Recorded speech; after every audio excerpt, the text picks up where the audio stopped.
Essa aula está sendo gravada hoje, dia 9 de novembro de 2021.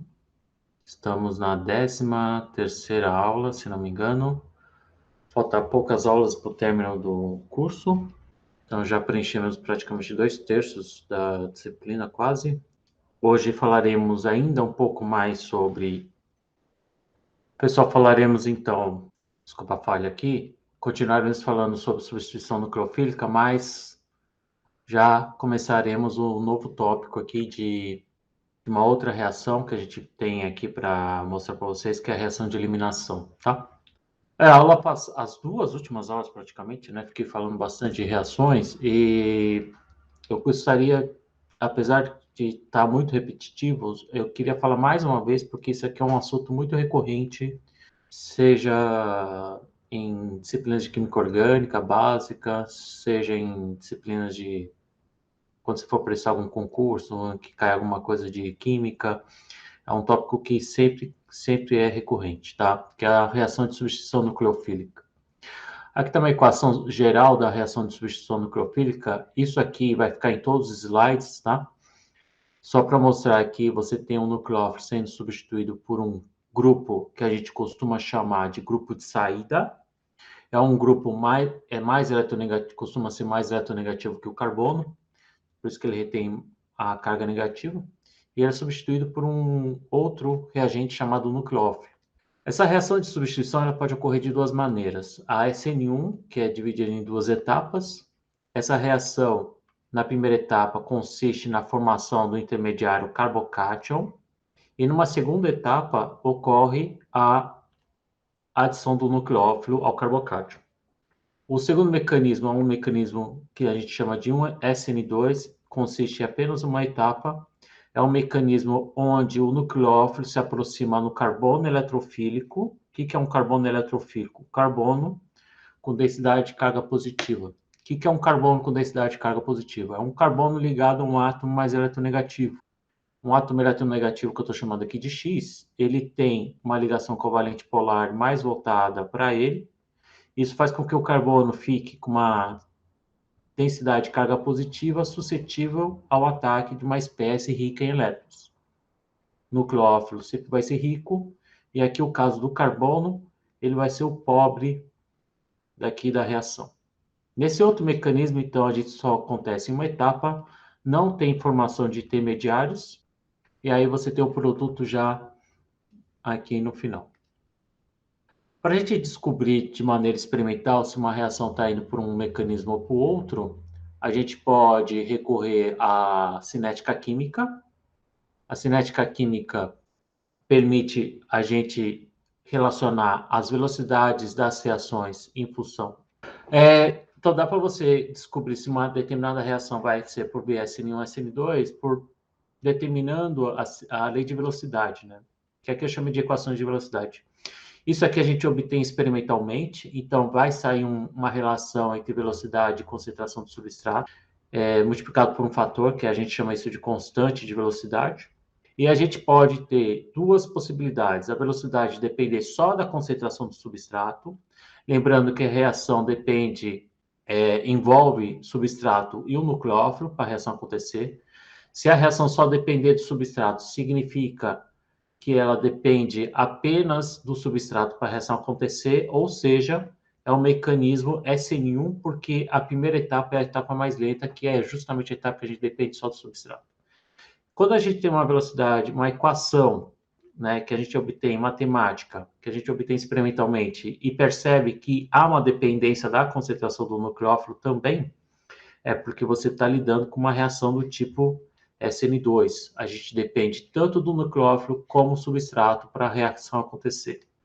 A gente pode observar isso através de coordenadas de reação. Na SN1, como envolve a formação do intermediário e a etapa principal é a etapa mais lenta, né, que é justamente a primeira etapa, a gente tem aqui uma curva de reação onde a primeira etapa é a etapa determinante de velocidade. Por que essa aqui é a etapa determinante? Porque essa barreira que é a mais alta da curva da reação, da coordenada de reação. Significa que quanto mais alto isso aqui, mais lento. Então, justamente a primeira etapa da reação aqui é a etapa mais lenta, que é a formação do carbocátion. A segunda etapa já é uma etapa que tem um delta favorável, né? A energia dos produtos é menor que do reagente, então é uma reação mais rápida, certo? A gente tem uma energia de ativação bem pequena para a reação acontecer. O importante aqui é perceber, é identificar o que é o intermediário, né? O intermediário geralmente é um vale aqui da coordenada de reação, e a diferença de intermediário com o que a gente chama de estado de transição. Estado de transição é representado, tem essa simbologia, uma espécie colocada em colchetes com esse símbolo que parece um símbolo diferente. Esse estado de transição, ele tenta mostrar para vocês, talvez seria uma forma de representar as ligações sendo formadas e sendo rompidas. E ligações sendo rompidas, né? É o linear onde o caminho pode ir para um lado ou para o outro. Então, aqui seria o momento em que as ligações estão sendo formadas e as ligações estão sendo rompidas, de maneira que eu posso ir tanto para um lado como para o outro. Isso está presente em toda reação, em toda coordenada de reação, quando tem uma energia de ativação. Aletos terciários são substratos mais suscetíveis à reação de SN1 e substratos bastante desimpedidos, né? Aletos primários e aletos de metila, né? Esse aqui é um grupo metila, eles são mais suscetíveis à reação de SN2. Por que disso? A gente viu os dois motivos, né? Um deles é o impedimento estérico. O impedimento estérico está associado ao fato do mecanismo SN2 preferir substratos menos impedidos, porque o mecanismo S2 consiste no ataque do nucleófilo, a chegada, a aproximação, a colisão do nucleófilo ao carbono eletrofílico. Isso só ocorre com o carbono pouco impedido estericamente. Se você tiver grupos muito volumosos, essa aproximação do nucleófilo ao carbono, que contém o grupo de saída, que é o mecanismo SN2, ela vai ser mais dificultada, tá? Outro motivo da reação acontecer é de haver uma preferência para ocorrer via SN1 é a hiperconjugação. A hiperconjugação eu expliquei rapidinho na aula passada. Interprete, caso esteja muito difícil entender um pouco de hiperconjugação, associar isso a um efeito indutivo, né? Efeito indutivo a gente viu quando a gente estuda a estabilidade de bases conjugadas, a estabilidade de espécies carregadas negativamente. Efeito indutivo seria uma espécie de você estabilizar espécies carregadas através das ligações da presença de grupos doadores ou retiradores de elétrons através das ligações sigma, tá? Aqui eu estou mostrando a estabilização da base conjugada, de um carbocátion, que é esse em roxo, tá? Esse orbital em roxo é o orbital que a gente chama de P vazio. Então, aqui é um orbital vazio, tá? E ele tem esse formato aqui de duas bexigas, então é o orbital P vazio. Esse orbital P vazio é a mesma coisa, é a mesma interpretação de um carbocátion, tá? Então, o carbocátion, ele vai ter apenas 3 ligações, onde a quarta ligação, que não tem, na verdade, o orbital que não tem as ligações, seria esse orbital P vazio. Então, aqui seria uma representação do efeito indutivo através do conceito de orbitais. Aqui eu tenho uma ligação carbono-hidrogênio, um carbono vizinho. Esse par de elétrons vai se sobrepor a esse orbital vazio, e essa sobreposição, que ajuda a preencher de forma dos pares de elétrons da ligação vizinha, né, de uma ligação sigma, tá? Isso aqui é uma ligação sigma, tá? Então tem um par de elétrons dessa ligação que está ajudando a estabilizar esse orbital P vazio. Então é como se fosse uma doação através das ligações sigma, e a gente interpretava o efeito indutivo como uma setinha. Então, se eu tivesse que representar, seria uma setinha que estaria doando elétrons através das ligações sigma, tá? Então, são os dois motivos principais aqui, a gente tem a hiperconjugação no caso da SN1. Isso explica por que carbocátions terciários são mais estáveis que carbocátions secundários, que carbocátions primários, né? E o efeito estérico explica o motivo da SN2 preferir aletos pouco substituídos. Falei rapidamente também da estereoquímica da reação. A questão da estereoquímica dessas reações, tá? Quando você faz mais SN1, se a gente voltar lá atrás no mecanismo, ele envolve a formação de um carbocátion. E o carbocátion, como a gente viu aqui na representação do orbital, ele tem um aspecto planar, né? E o pares de elétrons pode atacar tanto por cima como por baixo. Então, o plano, você tem duas possibilidades de ataque do nucleófilo, né? Para formar uma ligação. Então, como ele tem essas possibilidades de atacar tanto por cima como por baixo, se você partir de um substrato quiral, a gente vai levar a um composto racêmico. O que é um composto racêmico? Onde eu vou ter 50% de um e 50% do outro composto, tá? Então, nesse caso aqui, eu estou substituindo o bromo por um nucleófilo de oxigênio, que mais lá para frente ele vira um álcool, tá? E o fato de ele ter uma mistura aqui, tanto de um isômero como do outro, é porque envolveu um intermediário carbocátil para atacar. Se você fizer a reação no modo SN2, no modo SN2, a gente tem a possibilidade da reação acontecer agora. O nucleófilo, ele tem um mecanismo que a gente chama de concertado, né? O nucleófilo ele vai atacar por trás do carbono contendo o grupo de saída. Isso faz com que a estereoquímica seja invertida. Então, esse nucleófilo vai atacar aqui por trás, onde tem um grupo de saída, e esse grupo de saída vai sair. Esse grupo de saída, ele ataca por trás, né, por causa das questões da reação no ponto de vista de orbitais, tá? Envolve a presença do orbital antiligante. E ele acaba atacando por trás. O importante aqui é que SN2 a gente vai ter o que a gente chama de inversão de configuração. E ele acaba, então, você partindo de um S, você pode ter o R, mas também pode ter o próprio S de novo, mas o importante é esse efeito de inversão de guarda-chuva, né? Então, vai acabar invertendo a configuração. Outro fator, além de analisar a influência do substrato para a reação SN1 ou SN2, é o efeito do solvente também, que ajuda a favorecer uma determinada reação. Isso está interligado também com a estrutura do substrato, tá? Então, depende muito, quando você for fazer uma reação de substituição, escolher o solvente em função do substrato que você está reagindo. Então, se você tiver substratos neutros, por exemplo, eu vou usar o mouse ao invés do se você tiver um substrato neutro e a reação, por exemplo, vai por via SN1, a formação de intermediários, dos intermediários aqui, são intermediários carregados.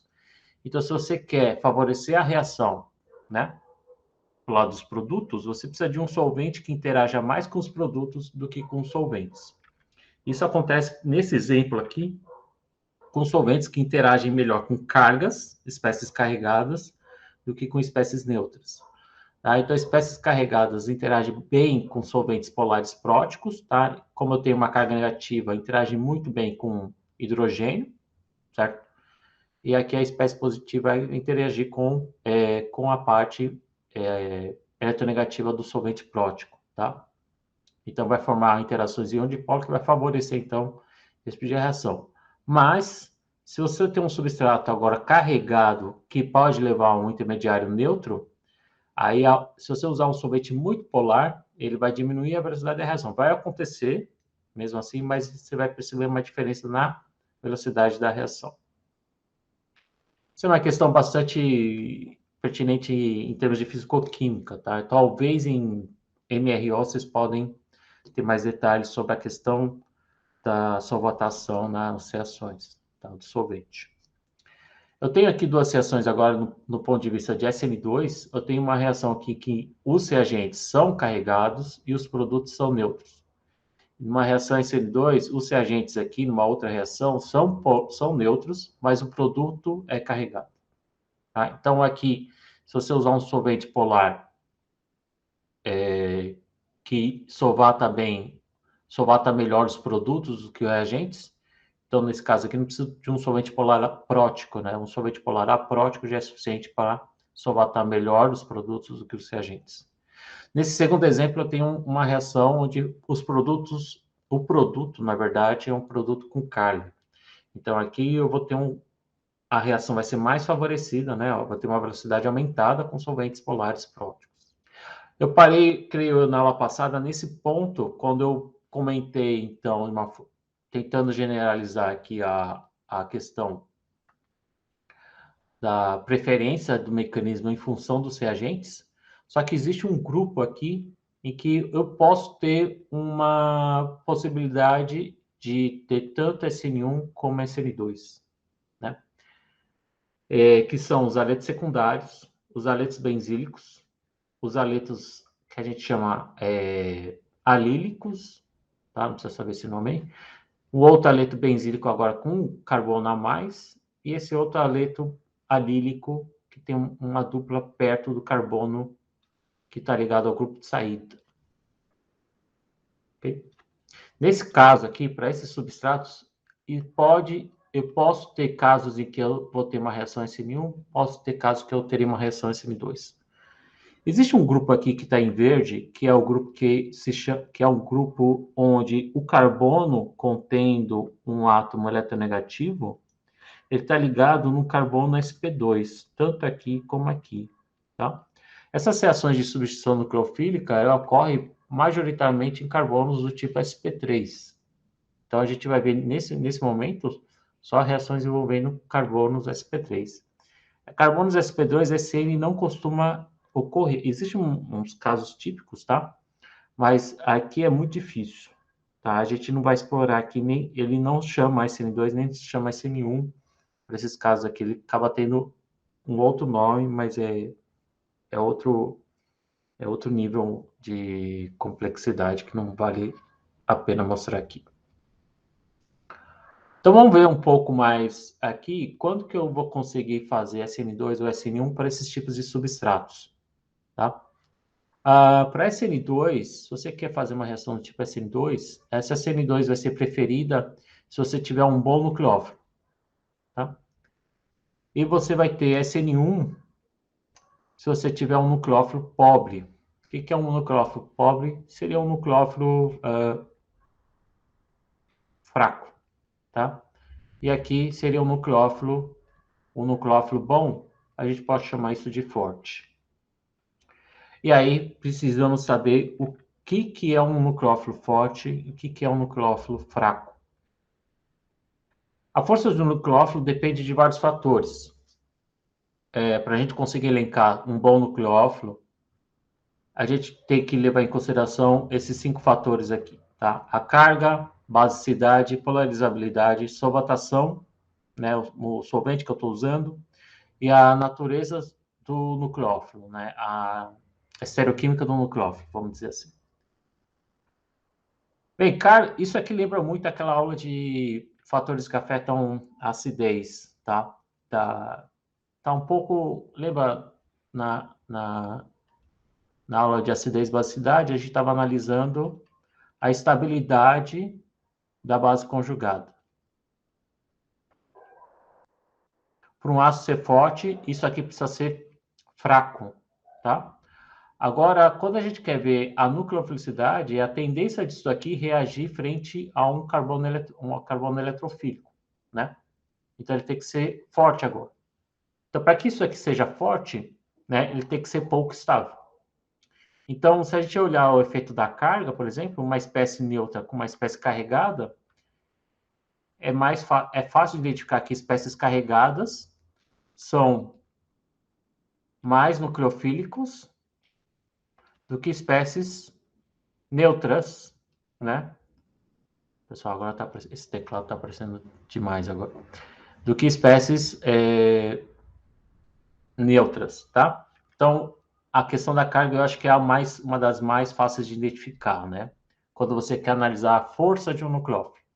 Então, existem reações de SN que você pode usar água como nucleófilo ou hidróxido como nucleófilo, tá? Então, OH- versus água, tá? OH- é um nucleófilo mais forte e a água é um nucleófilo mais fraco. Aqui, metóxido é um nucleófilo mais forte, metanol é um nucleófilo mais fraco. Tá? Por que metanol é ainda um nucleófilo? Por causa dos pares de elétrons desemparelhados do oxigênio. Basicidade. Tá? Aí começa a confundir, é um tópico que sempre confunde quem não está habituado com química orgânica, é saber diferenciar nucleofilicidade com basicidade. O nucleófilo, ele vai atrás de eletrófilos que não sejam de hidrogênio.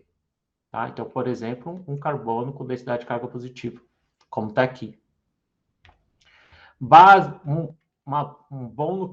Boa base, né? A basicidade também vai atrás de eletrófilo, mas é um eletrófilo específico, o hidrogênio, o H+.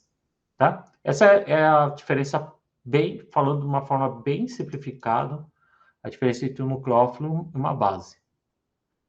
E muitas vezes, uma boa base geralmente pode ser um bom nucleófilo, tá? Geralmente espécies básicas, eles podem ser bons nucleófilos. Então, o NH2- é uma base muito forte, ele também pode ser um nucleófilo bastante forte também. O H- é uma base forte, também pode ser um bom nucleófilo. Tá? Só que a gente pode ter essa comparação de bases mais fortes com a sua basicidade. Tá? Por exemplo, aqui eu estou comparando o NH2-, OH- e o F-. Isso lembra muito aquela aula de teoria ácido-base, tá? Lembra que o flúor ele é mais eletronegativo, certo?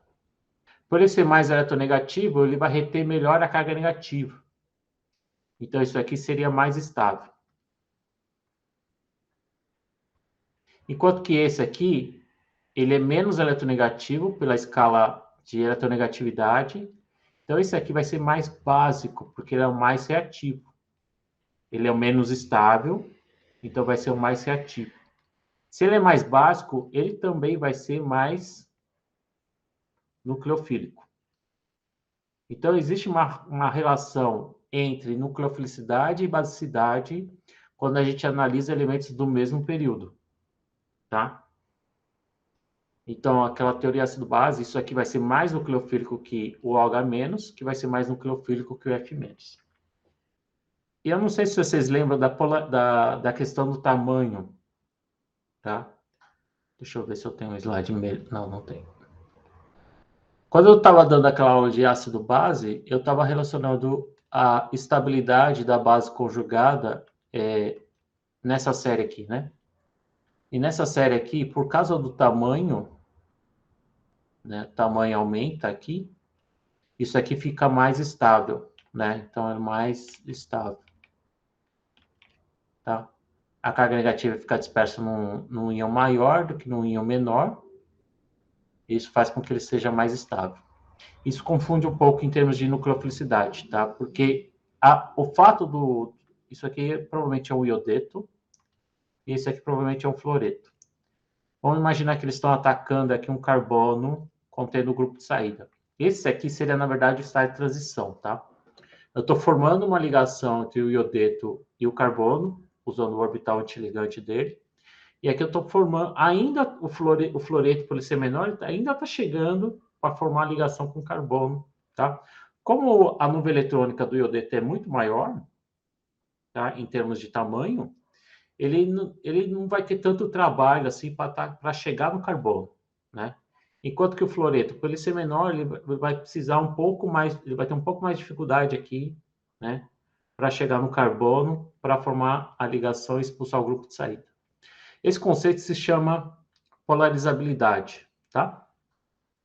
Então, polarizabilidade é uma coisa meio complicada, até sugiro que vocês pesquisem um pouquinho, estudem um pouco isso daqui, tá? É um fator que está associado ao tamanho do íon, tamanho do nucleófilo, certo? O nucleófilo grande, ele chega mais fácil ao carbono do que um nucleófilo pequeno. E aí, esse par de elétrons do iodeto, né? O iodeto e o fluoreto tem um par de elétrons para formar uma ligação. E esse par de elétrons está mais disponível para atacar aqui, por ele estar disperso numa área maior, do que aqui no fluoreto. Então, esse daqui que parece um abacate cortado, na verdade é o fluoreto que está se aproximando aqui do carbono para fazer a reação. Tá? Isso confunde também uma outra coisa que confunde, porque a gente acha que em menos, por causa da teoria ácido-base, ele é estável, né? Mas ele é... Aí entra duas questões. Ele é estável, ele é um bom grupo de saída, mas ao mesmo tempo ele é um bom nucleófilo, tá? Óbvio, se você tiver um grupo de saída menos reativo que o iodeto, a reação acontece. Outra questão é a questão da solvatação do solvente, né? Isso tem a ver muito com o solvente que a gente está fazendo a reação. Então, o que a gente viu agora há pouco é que o tamanho, ele compromete, está muito associado à polarizabilidade, tá? Então, à medida que o tamanho aumenta, a nucleofilicidade aumenta também em solvente, tá? Só que uma coisa que eu não expliquei é que quando você faz essa reação em fase gasosa, ou seja, na ausência de solvente, a nucleofilicidade aqui segue o critério de basicidade, tá? Por que isso? Então, isso que eu falei da polarizabilidade só acontece quando você está fazendo a reação em meio de solvente. Então, iodetos, eu falei agora há pouco, que é um nucleófilo melhor, mais nucleofílico, tá? Do que o fluoreto. Então, aqui é menos nucleofílico, pelo seguinte motivo. Essa figura ilustra bem aqui. O iodeto é maior que o fluoreto.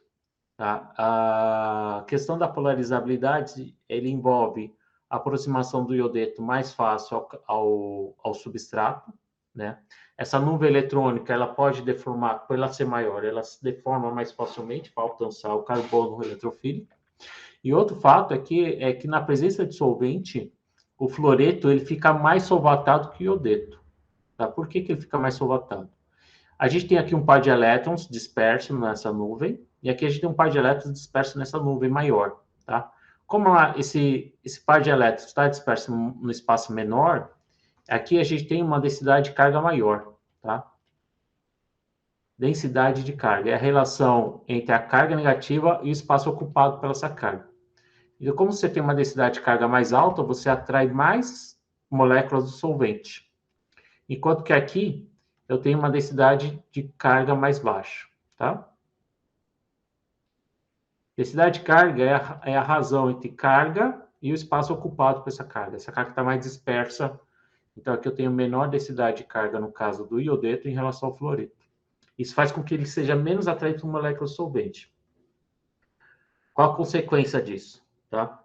A consequência disso é disso aqui ficar mais disponível para atacar do que um fluoreto. Então, a polarizabilidade envolve também, então, essa questão do solvente. Né? No meio de um solvente, o iodeto vai atacar mais facilmente que o fluoreto, tá? Porque ele tem menos moléculas de solvente envolvidas, ajuda a aproximar mais fácil do carbono eletrofílico. Enquanto que o fluoreto está rodeado de moléculas de solvente, essas moléculas de solvente vão atrapalhar um pouco a chegada do nucleófilo ao substrato. E se a gente pensar na ausência de solvente, não haverá essas moléculas fazendo interação, e aí a questão é puramente força do nucleófilo, né? A basicidade, o fluoreto é mais básico que o iodeto. Em fase gasosa, aí sim entra o mesmo critério que a gente analisou aqui na basicidade do nitrogênio, oxigênio e flúor. tá? Que é a questão da basicidade. O último critério aqui, eu esqueci de arrumar. O último critério aqui, pessoal, é a questão da natureza do nucleófilo. Eu vou ter que pegar um outro exemplo aqui de outra parte do tópico. Tá? Acabei esquecendo de atualizar aqui. Vamos pegar só essa primeira reação aqui, pessoal. Tá? Eu vou até eliminar o produto de eliminação. Aqui eu tenho um haleto primário. Tá? E aqui eu tenho um nucleófilo. Certo? Então, se a gente pensar aqui, ó, né, rico ataca pobre, rico ataca pobre, expulsa o grupo de saída, e aí eu vou ter o produto de substituição. Aqui eu tenho 91% desse produto aqui. Ok? Se a gente fazer uma reação agora usando um nucleófilo um pouquinho diferente, esse substrato é muito parecido com o substrato que a gente viu agora há pouco. Ele tem um carbono a mais, a única diferença, tá? Só que tá lá. Ele também é um haleto primário. E aqui agora, esse nucleófilo,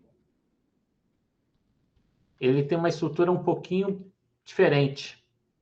Ele é um nucleófilo também de oxigênio, só que o carbono que está ligado nesse oxigênio está ligado a 3 outros carbonos. Olha só. Tá? No slide anterior que eu peguei, que eu me baseei, ele estava ligado apenas a 2 carbonos, tá? Era um CH3 e CH2O. E agora eu tenho um C, CH3, CH3, CH3. Esse nucleófilo, quando você tem um nucleófilo desse tipo aqui, onde o carbono ligado à espécie rica em elétrons, ele está rodeado por grupos volumosos, a gente diz que esse nucleófilo, ele é um nucleófilo impedido, estericamente. Então, a gente tem um efeito estérico aqui, de novo. Só que no nucleófilo. Então, existem nucleófilos, então, que a gente chama de nucleófilos impedidos. E aí, os nucleófilos impedidos, eles vão reagir de maneira bem diferente. Ao invés, ele pode atacar ainda, ele pode atuar um pouco com o nucleófilo, só que, ó, olha a proporção do produto. É uma proporção bem baixa. Porque como ele é bastante volumoso, ele não vai conseguir chegar para atacar nesse carbono aqui e expulsar o grupo de saída.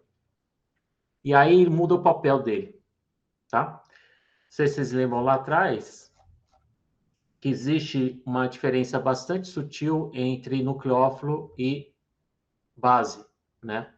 Basicidade e nucleofilicidade sempre andam juntos.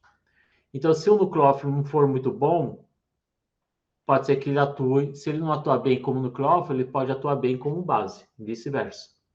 Então, existem espécies ricas em elétrons que podem ser nucleófilos e bases, e quando o nucleófilo é muito impedido, ele pode acabar preferindo pegar um eletrófilo pequenininho, mais fácil, que é o hidrogênio. E aí você está modulando esse nucleófilo para ele atuar mais como base do que como nucleófilo. Tá? Que aí é o tópico, o próximo tópico, que faz um link aqui com a parte da natureza dos substituintes do nucleófilo. Tá? Então, quando o nucleófilo ele é bem pouco, tem pouco impedimento estérico, ele vai ser um bom nucleófilo, ou nucleófilo forte. Agora, se você tem um nucleófilo bastante impedido, então ele vai ser um nucleófilo fraco, mas ainda ele vai ser uma boa base, tá? Porque eu sei que ele é uma base forte, porque eu tenho uma carga localizada no oxigênio. Então, eu posso ter espécies ricas em elétrons que podem ser tanto nucleófilo bom, uma base forte, um nucleófilo forte, mas dependendo da estrutura do nucleófilo, eu posso ter um nucleófilo fraco, mas uma base forte. E eu posso ter o contrário ainda, eu posso ter um bom nucleófilo e uma base fraca. tá? E a gente vai ver isso já já. Ok? Então, se o nucleófilo não consegue atuar como nucleófilo, ao invés de ele ir atrás de um carbono eletrofílico, certo? Uma espécie rica prefere uma espécie pobre. Se a espécie pobre não for, o nucleófilo não for bom o suficiente para atacar o carbono, ele pode atacar o hidrogênio. E aí, se ele ataca o hidrogênio, muda a reação. A reação agora vai se chamar eliminação.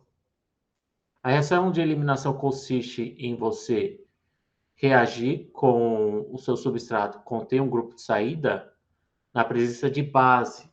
Tá? Então, se você tem uma espécie rica em elétrons que está atuando mais como base, você tem uma reação que vai ocorrer mais por eliminação. E aí o produto da eliminação é uma dupla ligação, onde o hidrogênio aqui, esse X, né, eles vão ser removidos, a base vai abstrair o hidrogênio, e esse X vai ser removido como X-, grupo de saída. Então aqui a gente tem um grupo de saída de novo, necessário, e aqui a gente tem a base, que na verdade aqui ele vai ser o ácido conjugado da base, né? Ácido conjugado. Okay?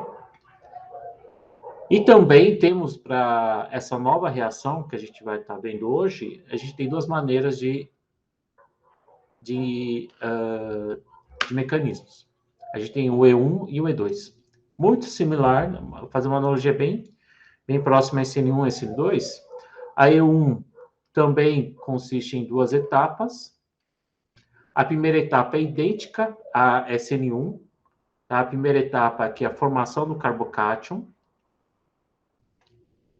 E aí, na segunda etapa, ao invés do nucleófilo da sua espécie rica em elétrons atuar como nucleófilo, certo? Ele atacaria aqui, se fosse a SN1, ele pode atuar como base. E a base vai abstrair hidrogênio. Essa ligação carbono-hidrogênio vai ser rompida, tá? Para formar uma dupla ligação. Não posso ficar com esse carbono que estava com 3 ligações, vai ficar com 4, então vou neutralizar ele. E aqui eu vou ter o ácido com hidrogênio, o ácido conjugado da base, né? Então, esse aqui é no mecanismo E1, onde ocorre duas etapas. Na E2, ele é caracterizado por uma etapa só, onde o nucleófilo, você vê que é um nucleófilo bem mais forte, né? Se ele não atacar como nucleófilo, ele prefere atacar como base, base gosta de hidrogênio. Então, ao mesmo tempo que ele abstrai o hidrogênio, reação ácido-base, eu quebro a ligação para formar uma dupla, e aqui o carbono não pode ficar com 5 ligações, então ele acaba quebrando e o par de elétrons vai indo para o átomo mais eletronegativo, e aí eu tenho a saída do grupo de saída. Essa espécie, então, aqui, essa estrutura do meio é o estágio de transição da reação, onde eu tenho as ligações sendo formadas e as ligações sendo rompidas.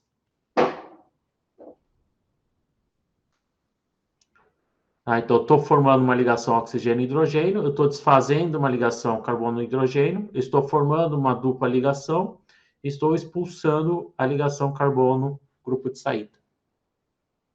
Ok? E olha esses deltas aqui, uma coisa que eu esqueci de comentar com o pessoal do diurno, né? Eu tenho uma carga negativa, e essa carga negativa agora está aqui e aqui também. Eu tenho uma carga parcial negativa porque eu estou formando uma ligação, e aqui eu tenho uma carga parcial negativa porque a ligação está sendo rompida e os elétrons estão começando a ir para o bromo, que vai sair aqui na forma de bromo menos. Bem, analisando um pouco mais a fundo a eliminação 2, que é aquela eliminação que envolve apenas uma etapa, né? A reatividade ela vai aumentando em função do tipo de grupo de saída. Então, iodetos reagem mais fácil do que brometos, do que cloretos, do que fluoretos.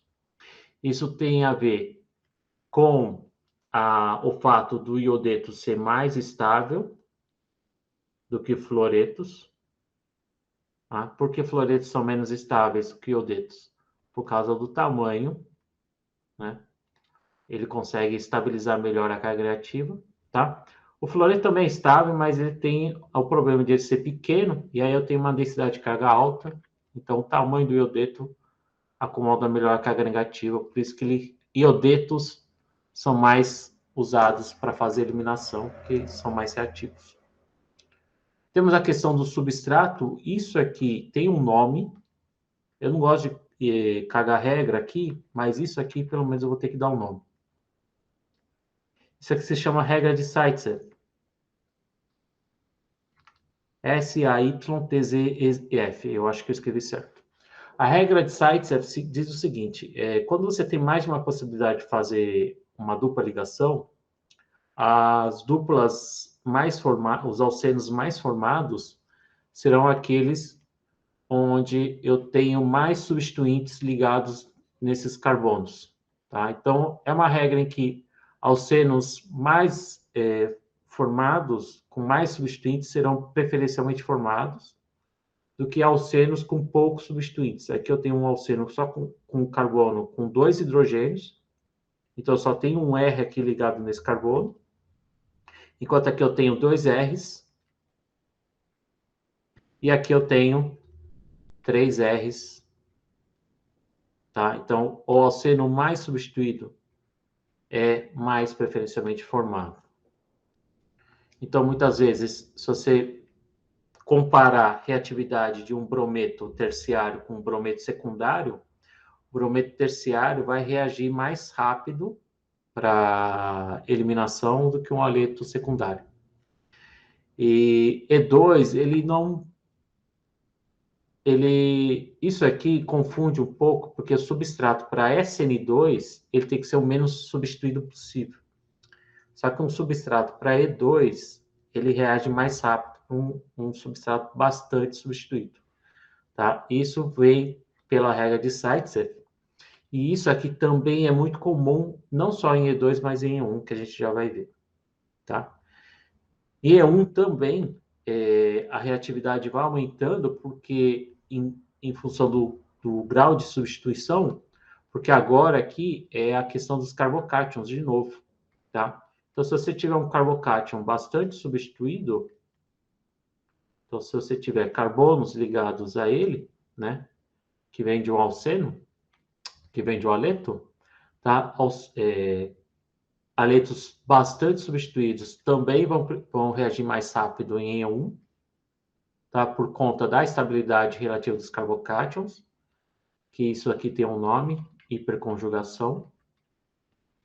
E a questão do grupo de saída também continua a mesma. Então, iodetos reagem melhor do que brometos, do que cloretos, do que fluoretos, por causa da estabilidade do grupo de saída.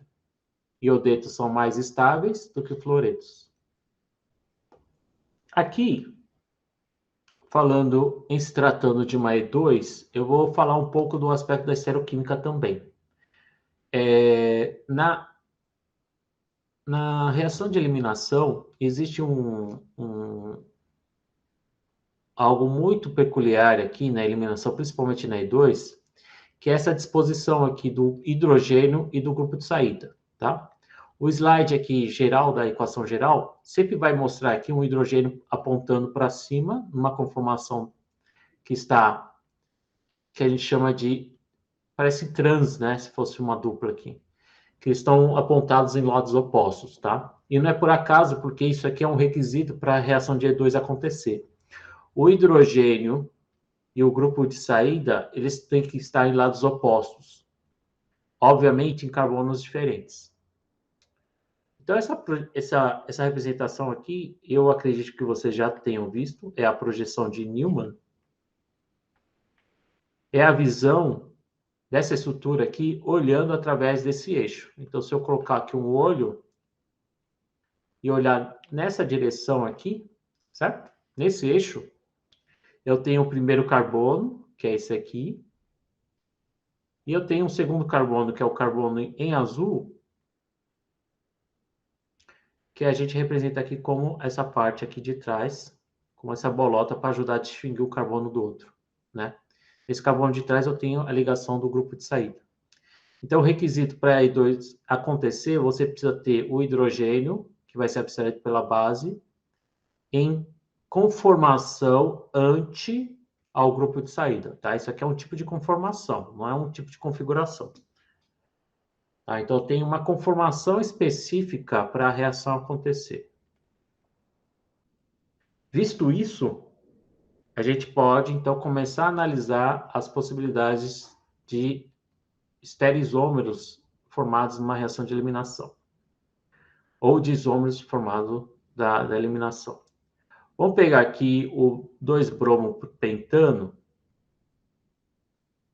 Eu vou desenhar, ele aqui está desenhado de forma um pouco, em forma de molécula forma condensada.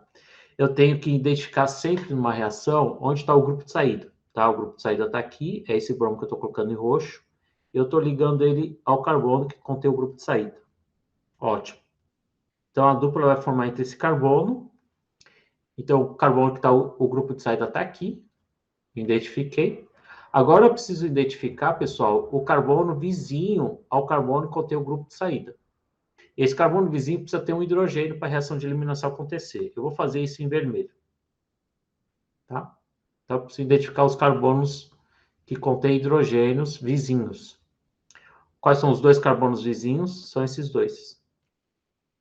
Então, eu tenho esses dois hidrogênios para eliminar, ou um desses três hidrogênios para eliminar.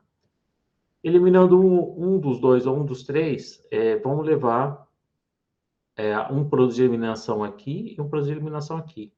Então, eu posso, se eu chamar isso aqui de A, eu posso eliminar entre A e B e A e C, né?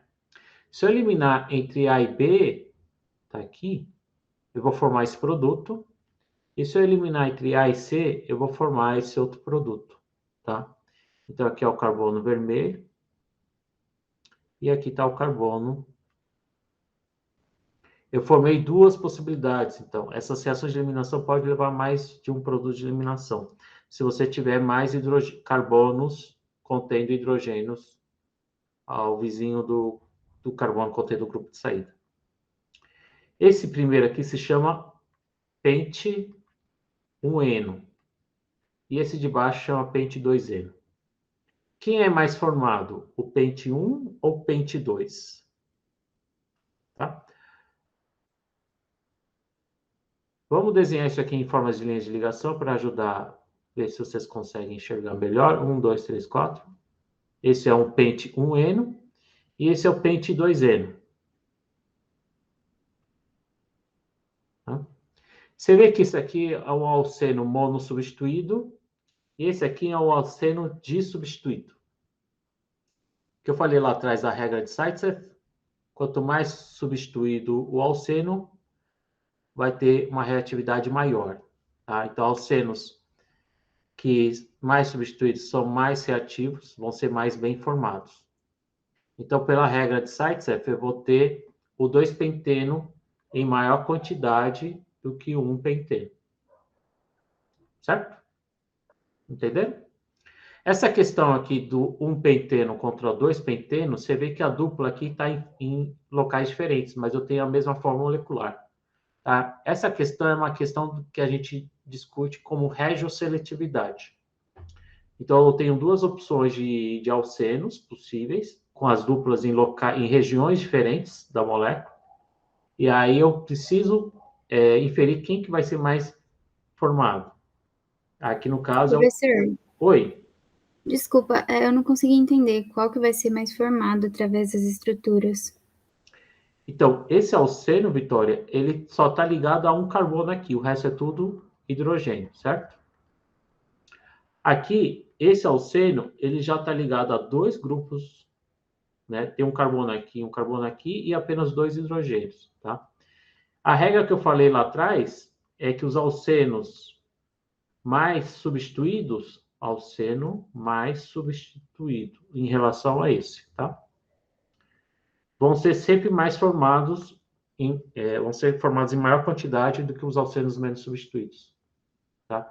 O porquê disso, eu não queria estender muito essa parte da regra de Zaitsev, mas foi uma regra meio que empírica, né? Eles observaram isso experimentalmente, mas isso também tem um pouco a ver com uma forma de explicar a regra de Zaitsev de uma maneira rápida. Eu vou explicar a regra de Zaitsev de uma maneira um pouquinho melhor na aula que vem, tá? Mas a regra, por isso que se chama regra, né? Alcenos mais substituídos são mais formados.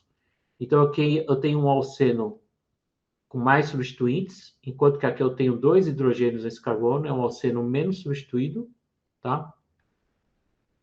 E o alceno menos substituído vai ser menos formado.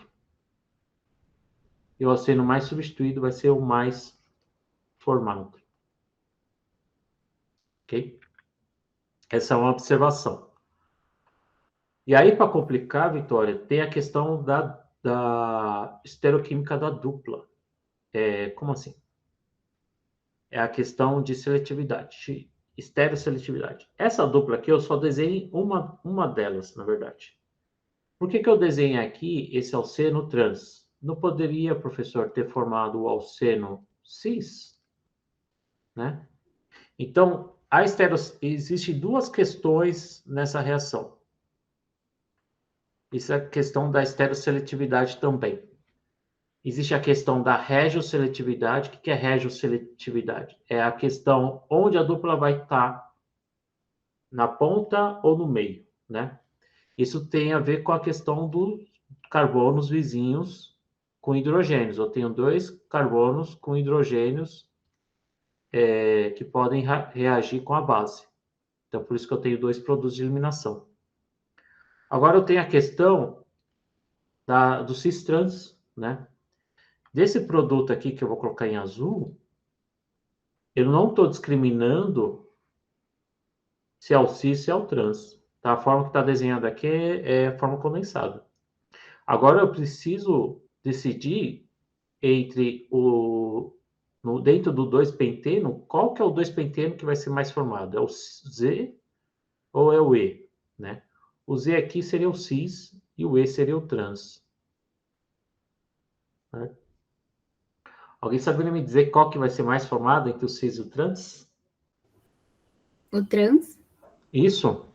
Por quê? Por que você acha que é o trans, Vitória?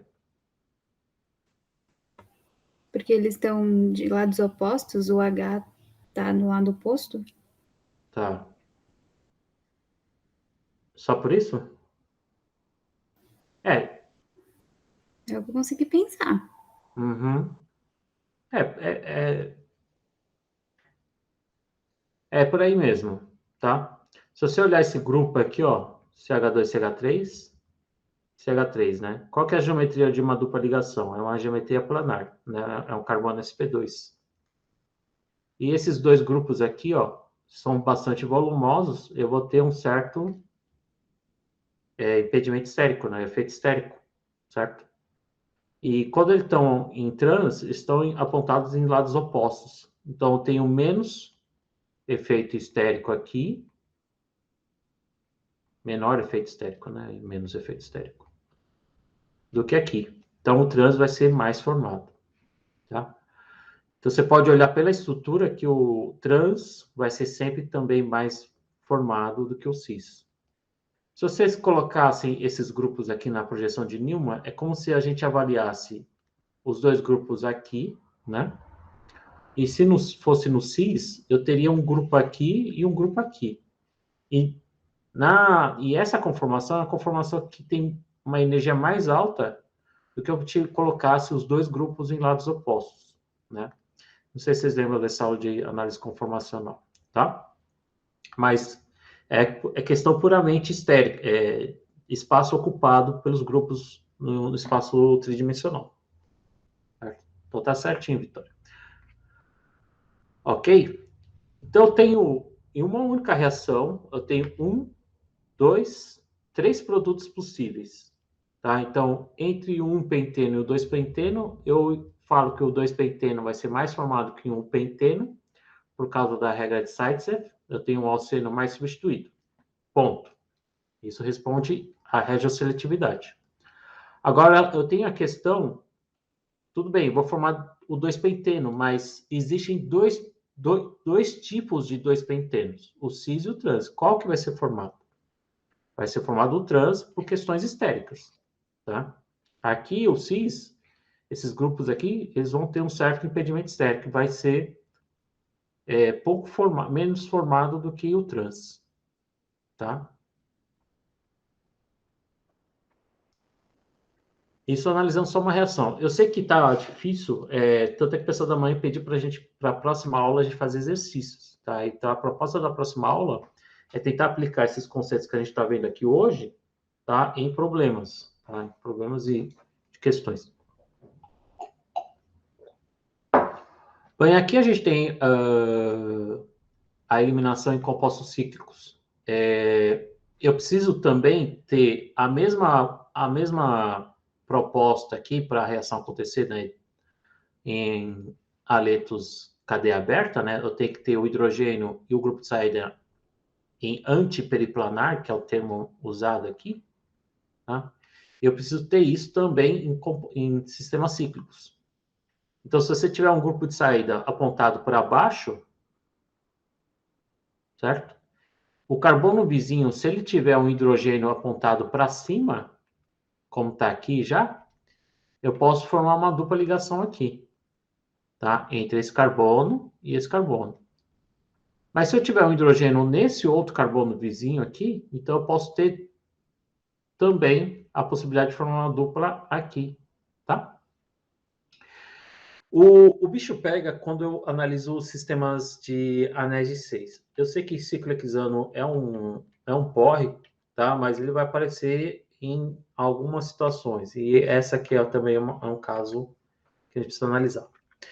Então, aqui eu tenho o grupo hidrogênio antiperiplanar ao grupo de saída, tá? Se você olhar o slide anterior, se você olhar a fazer uma projeção de Newton olhando por aqui, você vai ter aquela exposição entre o hidrogênio e o grupo de saída antiperiplanar também. Então, nessa ligação que eu coloquei em azul, vai formar uma dupla ligação, né? Só que eles só precisam estar em lados opostos? Então, se ele tivesse... Você vê que o hidrogênio e o X eles estão em que tipo de ligações no ciclo hexano? Em axial. Axial, axial, tá? Se eu tivesse em equatorial, será que também aconteceria? Então, por exemplo, se eu tivesse um H aqui equatorial e um X em equatorial, será que haveria eliminação? Não, porque eles não estão em anti, tá? Aqui o hidrogênio para baixo e o X para cima, tá? Eu posso colocar eles em lados opostos, mas como aqui eles estão em equatorial, não tem como aqui acontecer uma eliminação. Só vai acontecer eliminação se os dois grupos estiverem em axial. Isso para ciclo hexano, tá? Quem não lembra o que é um axial e equatorial, é só voltar naquelas aulas de análise conformacional, principalmente quando a gente falou do ciclo hexano. Tudo bem? E se você tiver um grupo aqui, ó, esse grupo, esse carbono é um carbono vizinho ao carbono grupo de saída. Se eu tiver um hidrogênio, pode ter eliminação aqui. Mas se eu tiver um grupo diferente de hidrogênio, não vai ter eliminação aqui. Vai ter eliminação só nesse outro carbono. E na E1, como funciona a estereoquímica na E1? Mesma coisa, os mesmos princípios. Regra de Zaitsev e alceno trans, tá? Então, no mecanismo E1, a gente tem a primeira etapa, que é a formação do carbocátion, né? Só que agora eu não tenho aquele requisito do grupo de saída estar antiperiplanar ao hidrogênio, tá? Não preciso ter isso aqui mais para fazer um. A única coisa, o requisito que eu preciso ter é a presença de hidrogênios no carbono vizinho ao carbocátion. E esse slide aqui do livro, ele esqueceu que eu tenho também, não só esse carbono vai ter hidrogênios para fazer eliminação, mas eu também tenho esse outro carbono aqui que eu estou colocando em roxo, tá? Então eu tenho duas possibilidades de fazer dupla, aqui ou aqui. Então presta sempre atenção, pessoal, tomar cuidado. Primeira coisa, identificar o carbono contendo o grupo de saída, identificar isso. E no segundo passo, identificar os hidrogênios no carbono vizinho. Eu tenho 2 carbonos contendo hidrogênios no carbono vizinho ao grupo de saída. Tá, então, aqui o slide só mostrou entre esse roxo e o carbocátion. Deixa eu apagar o outro, colocar de outra cor para mostrar o que acontece. Então, eu poderia também eliminar por aqui, tá? Mas vamos analisar só o roxo. No caso do roxo, dos hidrogênios e roxo, tanto faz eu tirar por cima ou por baixo, tá? E a eliminação aqui vai dar, se eu formar uma dupla aqui, ó, 1, 2, 3, 4. Então, vai dar o 2-buteno. Eu tenho a possibilidade de formar o 2-butenos trans e o 2-buteno cis. Entre cis e trans, o trans é mais formado. Tá? Mesmo esquema. Eu poderia formar também o alceno se eu tivesse eliminando nesse carbono azul. Só que vai ser o 1-buteno, certo? Então, eu vou formar o CH3, CH2, ligação C dupla CH2, tá? Então, isso aqui seria o 1-buteno, ou but1-eno, na verdade, seria o nome. O nome antigo é 1-buteno. Entre o 1-buteno e o 2-buteno, o buteno vai ser menos formado porque ele é menos substituído, tá? Por isso que o livro nem colocou aqui. Para fechar essa parte aqui de substituição e eliminação, juntando tudo que a gente viu até agora, dessas 2 seções, a gente pode ter uma variedade de possibilidades, né? Por exemplo, se eu analisar substratos diferentes com um nucleófilo forte, estou usando o mesmo nucleófilo em substratos diferentes, tá? Então, o nucleófilo aqui é um nucleófilo carregado negativamente, então é um nucleófilo forte, é um bom nucleófilo, mas essa espécie aqui, que é o etóxilo, costuma ser também uma boa base, uma base forte também. Então, dependendo do que acontecer, eu posso ter aqui SN2 e E2. Como eu sei se vai dar mais SN2 ou E2? Se eu estou usando um bom nucleófilo e uma boa base. Vai depender do substrato. Então, substratos primários, aletos primários, preferem SN2, tá? Que é o produto de SN2, e um pouquinho de produto de eliminação. Tá? Então, se você tiver um nucleófilo bom, uma base forte, nucleófilo forte, se o aleto for primário, esse carbono está mais disponível, né? Está mais livre para sofrer um ataque direto do nucleófilo. Então, por isso que deu bastante produto de substituição.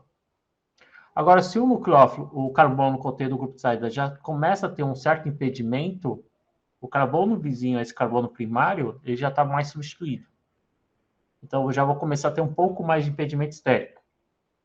Então, por mais que seja um bom nucleófilo, ele vai sentir a presença desse grupo volumoso, diminuir um pouco o produto de substituição e comecei a ter mais produto de eliminação. Aqui foi quase 1:1. Agora, se você tiver um aleto já secundário, tá? Aleto secundário é um problema. Por mais que você tenta fazer SN2, tá? Aqui eu tenho uma questão em que a base vai prevalecer em relação ao nucleófilo, e aí eu vou ter uma grande porcentagem de eliminação e pouca porcentagem de substituição. Professor, nesse caso aqui do secundário, eu teria como melhorar, aumentar a quantidade de substituição? Tem. É só você diminuir a basicidade, procurar um nucleófilo que seja um bom nucleófilo e uma base fraca. Tá? Que é que está aqui. Então, se você tiver nucleófilos pouco básicos, seria um nucleófilo bom, mas pouco básico. Iodeto, acetato, tá? São nucleófilos que a gente não costuma usá-los como base, né? A gente não costuma ver eles como uma base forte. Tá? Eles têm cargas localizadas, né? Aqui tem um pouco de ressonância, mas são espécies ricas em elétrons, que podem ser bons nucleófilos e fracos, bases fracas. Então, aqui eu tenho exemplos em que eu tenho formação de 100% de produto de substituição, porque eu usei um bom nucleófilo e a basicidade dele é baixa, em aletos secundários. Isso vai acabar, então, favorecendo a reação de substituição frente à eliminação. Ok? Então, o que eu quero passar aqui, toda vez que a gente for fazer um exercício, geralmente os exercícios vão ser desse tipo aqui. É para justificar por que eu formei mais de um em relação ao outro. Ou são exercícios em que eu dou as condições e para vocês preverem a formação dos produtos e qual dos produtos vai ser mais formado. Né? Então, a gente precisa ver, primeiro, a cara do substrato, a cara do nucleófilo, o solvente que eu estou fazendo, se as condições são SN2 ou SN1, tá? Então, a gente tem que começar a combinar todas as situações possíveis. Então, olha o substrato. O substrato é um aleto primário. Então, o aleto primário prefere SN2. Tá. Agora, olha o nucleófilo. O nucleófilo é forte e também é uma base forte. Será que eu posso ter também um pouco de eliminação? Vai ter um pouco de eliminação porque é uma base forte. Tá? Agora, o aleto já está mais ramificado, mas ele ainda é primário. Então, tudo bem, eu posso ter um pouco de SN2, mas agora eu começo a ter um pouco mais de E2. Né? E aqui, agora é um aleto secundário. Eu tenho um nucleófilo base forte. Então, agora vai começar a aumentar muito mais E2. Aí assim vai. Então, cada reação, a gente tem que sempre fazer uma escolha, né? Escolher se vai mais para um caminho ou para o outro, né? Em função das condições da reação. Essa última reação que eu não mostrei aqui é uma reação que você tem agora um nucleófilo fraco. Por que eu sei que ele é um nucleófilo fraco? Ele não é carregado, certo? É água. E meio metanólico, 80 graus, solvente polar prótico. Certo? Lembra do solvente polar prótico? Nucleófilo fraco provavelmente vai preferir SN1 ou E1. Certo? Então vai formar carbocátion, blá blá blá. E aí, ó, vou formar um carbocátion, vou preferir o nucleófilo fraco, e é uma base bem fraca também. Tá? Se é uma base fraca, vai dar pouco de eliminação, e aí vai acabar dando mais produto de substituição SN1 e E1. Esse último aqui do slide, esse último slide, tá, pessoal? É a reação onde eu tenho agora um aleto primário. Opa, aleto primário, se eu voltar lá nas aulas de substituição, professor, eu acho que vai para o SN2. Ótimo, por enquanto está tudo encaminhando para o SN2. Agora vamos olhar a cara do nucleófilo. Putz, professor, é um nucleófilo impedido. Então, é um caso em que o nucleófilo impedido vai fazer com que ele seja uma base forte e um nucleófilo fraco. Então, ao invés de ser SN2, se eu tenho uma base forte, o nucleófilo impedido, ele não vai mais para SN2, ele vai para E2. Por que vai preferir eliminar do que substituir? Porque isso daqui é bastante impedido. Então, eu vou ter uma porcentagem baixa de produto de substituição, tá? E aqui uma porcentagem elevada de um produto de eliminação do tipo E2. Mas, professor, você falou da regra de Sites, blá, blá, blá. Então, aqui o aleto é primário. Então, por mais que seja primário, o alceno seja pouco substituído, ele vai ser preferencialmente formado em relação à substituição. Tá? Certo, pessoal? Então, a gente tem aqui 3 tipos de nucleófilos. A gente pode ter um nucleófilo que seja um bom, que ele é nucleófilo forte, base forte, e a gente tem nucleófilo fraco, base fraca. Mas a gente pode ter nucleófilo forte, base fraca, e a gente pode ter nucleófilo fraco, base forte. Tá? Se tiver uma basicidade maior que a nucleofilicidade, eliminação. Se tiver uma nucleofilicidade maior que a basicidade, substituição. Tá? Eu não sei se vocês perceberam que no final SN sempre vão andar juntos com eliminação, tá? Principalmente unimolecular. Toda vez que tiver SN1, vai ter um pouco de E1. Tá? Se tiver SN2, a gente precisa ver a cara do nucleófilo. Se o nucleófilo for forte, base forte, vai ter um pouco de E2 também. Agora, se o nucleófilo for pouco básico, vai dar mais SN2. Se o nucleófilo for muito impedido, vai dar mais E2. Esse é o resumo da ópera. Para finalizar, eu vou mostrar aqui um ambiente de aprendizagem, que é o ChemTube. Ele é bem simplesinho, mas é o que eu acho mais adequado para esse tópico, tá? Ele faz algumas animações interativas 3D usando o JMOL. Não sei se vocês lembram do JMOL, tá? Então, tudo que a gente está vendo agora nessa parte de reações, a gente pode ver também através do JMOL. E onde que tem mais coisas interessantes aqui? É nessa aba orgânica, certo? E aqui a gente vai explorar, tem coisas antigas, a estereoquímica dá para ver por aqui, tá? Mas a gente vai focar aqui, ó, nesses 4 aqui. Substituição nucleofílica, eliminação, adição e substituição eletrofílica aromática, tá? A gente vai focar aqui. Então, vamos pegar a substituição que a gente viu lá no começo, tá? E olha que interessante, aqui eu tenho a possibilidade de observar uma reação no papel, uma equação, e essa equação aqui pode ser observada também no JMOL, olha o JMOL aqui, tá? Então, com o mouse ou com o dedo, vocês podem rotacionar para observar as estruturas em 3D. E aqui, ó, você vê que o meu mouse mudou o ponteiro, e ele vai mostrar o mecanismo aqui no formato do JMOL. Se tudo aqui, ó.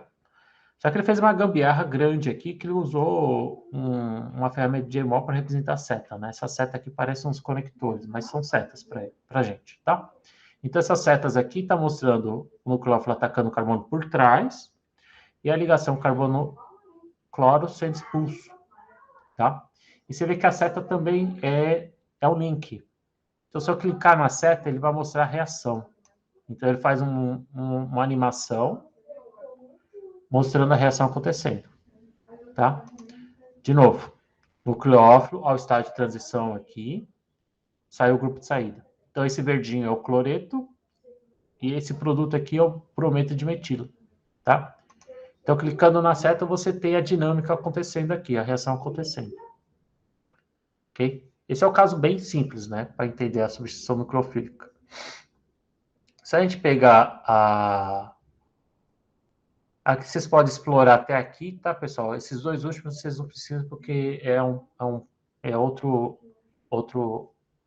aspecto que a gente não vai abordar aqui. SN1 contra SN2, por exemplo, é um outro objeto. Aqui a gente vai observar a reação, a diferença entre SN1 e SN2.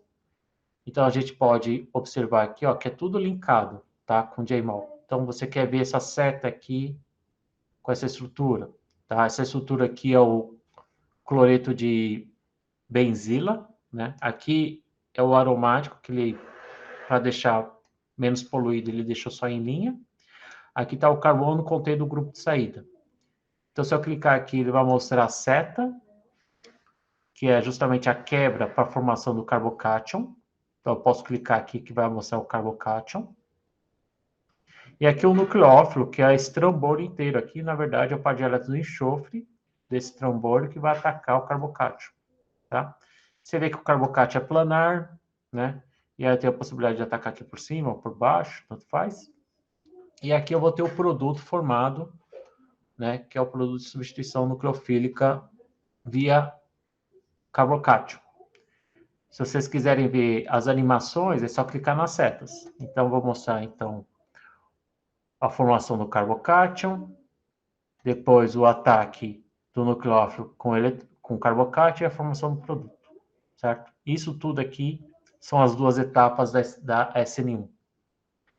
E a SN2, ele pode ser representado, aqui já está mostrando aqui o mecanismo da SN2, se você quer ver isso em forma animada, dá para fazer. Tá? Ligações sendo rompidas e ligações sendo formadas. É bem interessante, eu acho bem razoável isso daqui, tá? A questão da estabilidade dos carbocátions dá para ver por aqui também. Então, eu vou sugerir para que vocês explorem bastante essa parte aqui, tá? Então, aqui está explicando o efeito da estabilização do carbocátion pela doação dos elétrons das ligações sigma, dos carbonos vizinhos, né, dos CHs. Quanto mais CHs eu tiver, mais estável vai ser o carbocátion, certo? Então, aqui eu tenho um cátion metílico. Tá? Aqui está a estrutura do cátion metílico, não tem a carga. Eu não sei se ele vai mostrar, acho que não mostra, tá? Você pode colocar o orbital P vazio, o J-mol permite você representar o orbital P vazio, aqui parece duas coxinhas, né? Uma coxinha de beterraba e uma coxinha normal. Tá mostrando o orbital P vazio. Dá para ver também o outro cátion, o tecbutílico, o orbital vazio, né? E aqui, a presença agora dessas ligações sigma, carbono e hidrogênio, vai ajudar a ilustrar um pouco, né, esses elétrons sendo doando, sobrepondo, né, aqui são todas as ligações sigma, né, carbono e hidrogênio, que está ajudando a estabilizar essa coxinha aqui, que na verdade é o orbital P vazio, que é o carbocátion. Tá? Então dá para diminuir, aumentar, certo? Então por isso que eu acho legal visualizar isso aqui também em 3 dimensões. Eu sei que ficou muita coisa, pessoal, mas eu pretendo na quinta-feira a gente focar só em exercício, prometo. Vou falar menos e a gente vai praticar um pouco, né, sobre o que a gente viu até agora, tá? Dúvidas?